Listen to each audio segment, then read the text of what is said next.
ممبر Punjab bar council میاں محمد مراد بھٹی advocate کی جناب پریس کلب چیچا وطنی آمد۔ چیچا وطنی سے ہمارے ٹیم انچارج جنوبی پنجاب عمران ندیم شاہ کی مطابق اس موقع پر صدر معظم حسین بلوچ، جنرل سیکرٹری محمد اسلم چوہان، چیئرمین رانا محمد صابر منج، سینئر نائب صدر عمران ندیم شاہ، نائب صدر محمد سعید مغل، سیکرٹری نشر رشاد شیخ، حمزہ ابراہیم، ایگزیکٹو ممبر حافظ داؤد القاسم، لیگل ایڈوائزر علی شان بلوچ و دیگر نے ان کا شاندار استقبال کیا۔ پھولوں کی پتیاں نچھاور کی گئیں اور پھولوں کا گلدستہ پیش کیا گیا۔ اس موقع پر چیچا وطنی وار کے وکلاء جن میں رانا خالد محمود منج ایڈوکیٹ،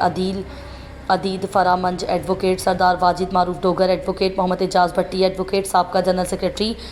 عارف بھالوالا، عتیق فاروق بھٹی ایڈوکیٹ، سابقہ جوائنٹ سیکرٹری چودھری سلیم چٹھا ایڈوکیٹ، ملک نوید ایڈوکیٹ، راجہ آغا ایڈوکیٹ اور راجہ نثار ایڈوکیٹ بھی موجود تھے۔